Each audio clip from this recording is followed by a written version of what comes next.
What's going on, Alchemist? Griffey here from the Film Alchemist podcast, the Longbox Sessions podcast, and Nick Hall Comedy. Sorry guys, I wanted to have this Oscar video out earlier. I have been really sick and under the weather this week. But here we go. Just in time for Sunday, man, something to liven up your Friday. I figured I would walk through the Oscars 2020 official ballot. And I'm not going to do all the categories, man, because I feel like most of us don't really know who the best winner is for costumes, right? You're like, all right, 5 period pieces. Which stuff looks the oldest, right? So I'm not an expert on that. So I'm going to limit it to the categories I do. But I figured the way I would do it here, for those of you joining me, I hope you're having fun. Please hit subscribe down below and give me your picks in the comments. I would love that. Let's go ahead and walk through the certain categories. And I'm going to give you the one that my heart hopes wins. And then who I think will win. That's kind of how I watch the Oscars, man. There's always stuff that I hope wins that doesn't.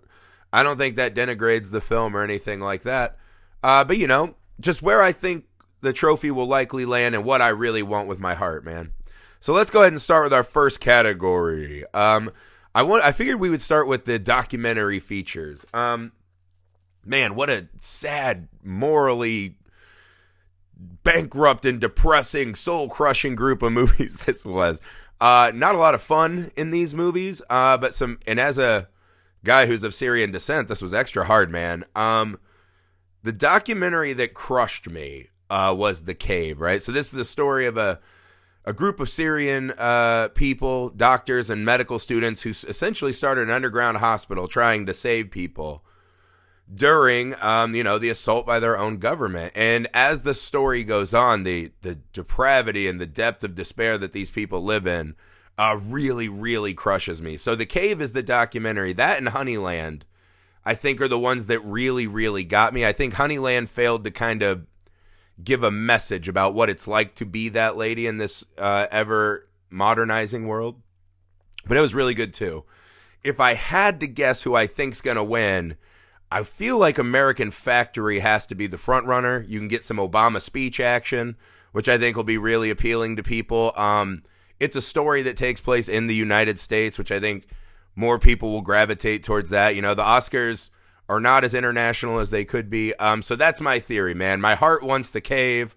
My mind thinks American Factory. So next up, we have animated feature, right? I feel like this is Toy Story 4's award to lose. It's Pixar. It's Toy Story that is so embedded in our audience mind as this iconic, great animated franchise. So that's the one I would assume wins is Toy Story, right? I think that's the one to lose. This year, I really liked Missing Link. I thought that was a really fun movie. Not exceptionally interesting narrative-wise. Didn't have a lot to say, it felt like, but it was a fun movie. I'm a sucker for How to Train Your Dragons, man. Those movies and the relationship with Toothless, always, Hiccup and Toothless just always make me cry. It's like my dad treat. I get to watch those movies with my kids and cry. So I would love to see How to Train Your Dragons win. It's not the strongest in the group, but it was a fine movie. I Lost My Body just didn't click for me. I don't get it, right? I didn't understand. It was kind of a lesser version of a Clive Barker story I read about hands coming to life and taking over the world. And Klaus was a meh. So yeah, my heart, I would love to see How to Train Your Dragons win. I think it's Toy Story 4's to lose. All right, up next we have adapted screenplay. First off, let me start with, however the Joker eked its way into this category, that is the greatest crime in the Joker's career, right? All the capers he's had in Gotham, stealing a nomination for best screenplay, that is fucking stunning criminal work. Let's see. So my heart, I really like Jojo Rabbit's script this year. That's a tough blend, man, to do comedy with World War II, especially telling it all from the perspective of Nazis. That's a tough act. And I know it's kind of a controversial movie, right?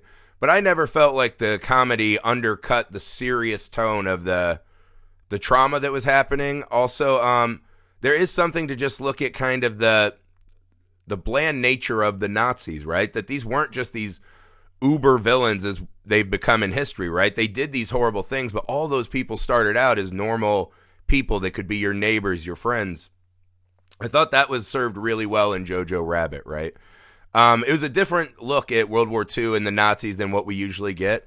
It was fun. It was devastating. I thought it was a really strong screenplay. My mind says, I think Little Women's going to take this. And that was also an exceptionally good screenplay, right? A breath of fresh air into a beloved classic. Unbelievable material for just maybe the best group cast of the year, right? Right there with Knives Out and a couple others. The group nailed Little Women. It was phenomenal. It was a great script. I feel a lot of people think Little Women got the short end of the stick this year. So I wouldn't be surprised if Little Women pulls this out, and it would be a very just winner. So those are the two, right? I personally like Jojo Rabbit a little more as a film, but I would be totally fine in seeing Little Women win. That was a fantastic screenplay. Up next, original screenplay. This is my favorite category every year, man. Especially in a world where all we're getting is remakes and franchises, this and that. I love seeing the original movies pull through. I think this is probably the most hotly contested category of the year, if I'm being honest. I think you can throw Marriage Story out right away. I feel like you can throw 1917 out. I don't think people appreciate the script as much as some of the other wizardry that was happening. I don't know that that's fair, but that's how I feel. I really liked Knives Out an enormous amount. I personally didn't like Once Upon a Time in Hollywood, but never underestimate the amount that people who vote in the Academy like seeing movies about themselves, right? People that make movies and how important and awesome they are. And it's Tarantino, man. So this has a vibe of he could just win because he's Tarantino at this point. I feel like people look back and feel like he didn't get the, all the awards and grazies he could have gotten as a young man. So in my mind, I think Parasite is the best all-around screenplay of this year. I read that screenplay. I think it's fantastic. So my heart would like to see Knives Out win, actually. I think that's just a really fun, interesting whodunit. I like that style. I thought the movie was done really well. And it would be nice to see Rian Johnson win an award after all that Star Wars nonsense he went through. But I think logically Parasite is just the superior product compared to the others on the list. So my heart will be pulling for Knives Out, but I think Parasite's going to win this category. All right, here we go. Best Supporting Actor. This is a strange category to me, man. Color me surprised, but I didn't get the Irishman love. I know some people were claiming this was Joe Pesci coming out of retirement to give the best performance of his career. I don't know how you think this is better than other Joe Pesci performance. Is it better than Goodfellas, Casino, My Cousin Vinny? I don't think so. He was fine. It was fine. What I remember of that 8-hour-long movie. I liked Pacino much better. If you were going to nominate someone from that movie, I liked Pacino as Hoffa. I think Brad Pitt in Once Upon a Time in Hollywood has to be the prohibitive betting favorite.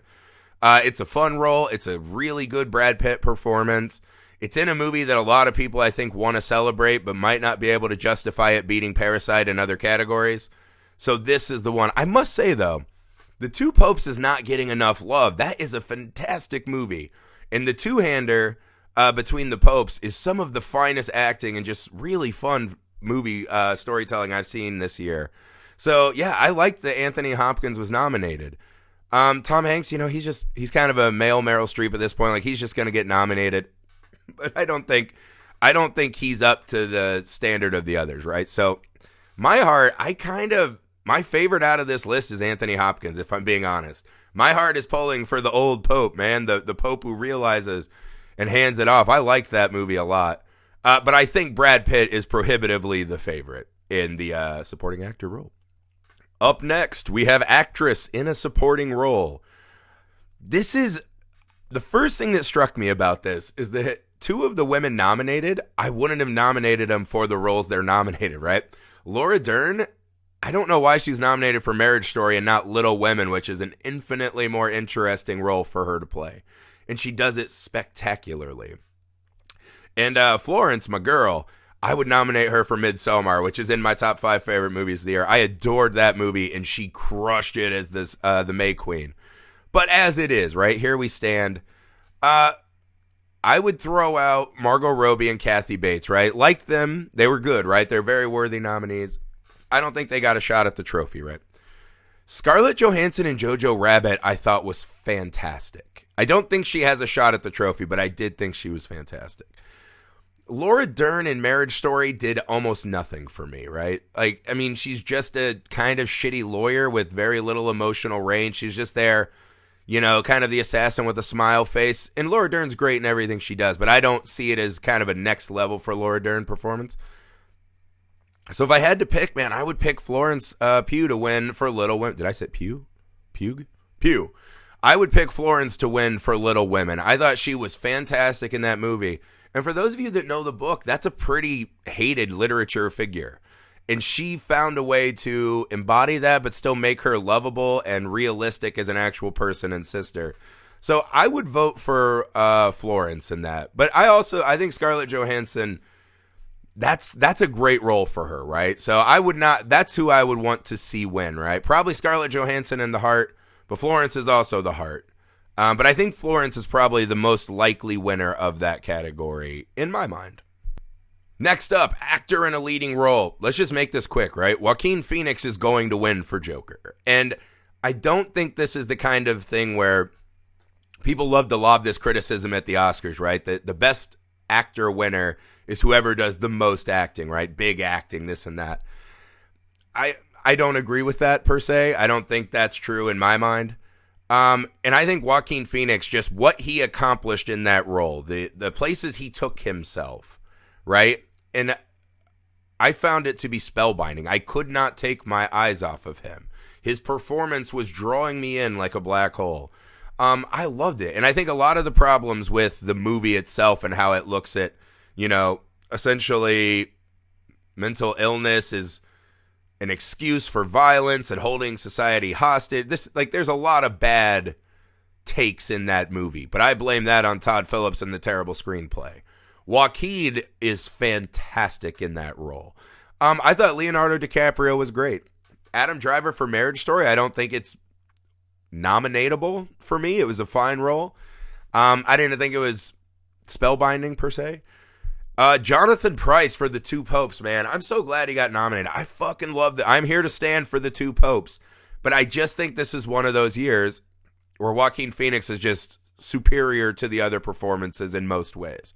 And it is funny, right, that now we have 3 or 4 actors who have played the Joker have won Oscars, 2 of them for having played the Joker. It's become the new role for the actor who wants to really go out on a limb. So the Joker becoming this vanity project, right? Could we get the Daniel Day-Lewis version of the Joker, right? Is this what's going to happen now? If you want to get in the Oscar race, you got to go do a crazy Joker movie. That is something I'm here for 100%. So if nothing else, my heart and head say the Joker with a little tiny piece of my heart for Jonathan Pryce from The Two Popes. But yeah, anything to just keep getting more awesome Joker movies, I'm in for. All right, next up, we have actress in a leading role. This also feels like a done deal. This feels like a lock for Renee Zellweger. The only thing I would be worried about if I was Renee's camp is how many people actually sat down and watched Judy all the way.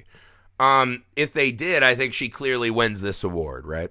If they didn't, I think, and this is, I've heard some people saying Scarlett Johansson for Marriage Story, which I find baffling. That would not be my pick. So I think it's Renee Zellweger's, but I wouldn't be surprised if Scarlett Johansson pulls this out. I would go with Ronan from Little Women. I thought that was a fantastic performance. She was perfectly cast for that role. So my head tells me Renee Zellweger, but a little part of me, man, would like to see Little Women take home another trophy. So that would be my theory. Next up, directing. This is a big one this year. Again, Todd Phillips getting nominated. The Joker pulled a lot more heist here on the Academy than I think he's getting credit for. He is a criminal mastermind. Scorsese for The Irishman, I would throw that out immediately. I don't think The Irishman is his strongest directing turn, if I'm being honest. The movie is okay. I think it suffers from inclusion of too much. It felt very Judd Apatow. You could have cut an hour plus out of The Irishman, and it would have made that movie dramatically better. And I think that falls on the director a lot, too. So I would throw Scorsese and Todd Phillips out immediately. Now, this is where it gets tough. Bong Joon-ho and Parasite have captured something so impressive. And that movie is a masterful showing of pacing, the way he draws everything out. I think it's such an impressive feat of directing what that movie accomplishes. Same with 1917. I wonder if the the one-shot gimmick, as people are calling it, which I don't agree with that at all, takes a little bit away from Sam Mendes as a director, or if that boosts him up. But a lot of people also might be going Tarantino. Again, it's a beloved Hollywood figure who doesn't feel like he's part of the establishment, as it were, who made a movie about Hollywood. And again, people love movies about Hollywood that vote on Academy Awards. If I had my pick, I would go Sam Mendes for 1917 or Bong Joon-ho. This is a hard choice, but I thought 1917 was just fucking unbelievable what they accomplished. So that's where my heart would be. But my head thinks that Bong Joon-ho would be really tough to beat in this category. Parasite is just, I mean, the way he glides us through that narrative is undeniably impressive. So that would be my two picks, right? Parasite for the win, Sam Mendes in 1917. I would like to see that, man. I think that's pretty awesome. All right, finally, Best Picture nominee. I'm not going to lie, I did not like a lot of these. Joker for Best Picture, I don't get. Irishman, Ford versus Ferrari, I would throw all those out immediately, right? Marriage Story, throw that out. Good movies, fine movies for their audiences. I don't understand those being nominated for Best Picture in my mind. I was not a Once Upon a Time in Hollywood fan myself. So for me, I think this is a two-horse race for me. It's 1917 versus Parasite, right? And again, Once Upon a Time in Hollywood has that good betting odds, right? Like I actually am on a gambling app where I placed a bet for Once Upon a Time in Hollywood to win at odds because Hollywood likes stories about Hollywood. But La La Land lost, kind of. So, you know, I don't know that that's a big swaying factor, but it could be. So for me, I think 1917 was the most impressive theatrical experience this year. And as far as a Best Picture, right? Like I think you could argue that Bong Joon-ho really accomplishes magical wonders in Parasite, right, with his directing. But I think if you look at it from every standpoint, right, every single bit of production and every single person that worked on 1917, the coordination to pull that movie off as they did was nothing short of breathtaking to me. I was completely... My mind was obliterated, right, when I walked out of that theater. I thought 1917 was dramatically superior to every other theatrical experience I had this year. And again, I don't say that as a shot on the other Best Pictures. It's just if you're asking me what was the best movie I saw this year, I would have to vote for 1917. But I would love to see Parasite win too. I think it's something the Academy Awards have always struggled with, is nominating foreign cinema that's really good and really worthy, right? This isn't the first foreign movie that should have probably won a Best Picture, right? So those are my two. I lean in my heart towards 1917, but if Parasite wins, man, that would be fantastic too. So that's my ballot, right? You can follow us on Twitter and Instagram at Film Alchemist. Film Alchemist 1 on Twitter, Film Alchemist on Instagram, and Alex and I, my co-host for Film Alchemist, we will post our complete list so you can see how you do against us. We'll make a little game out of it. We'll stack up and see who wins what. Please hit subscribe below. Tell me what you think of my picks, and give me your own picks down in the comments below. Please share this with all your friends. Thanks for spending time with us.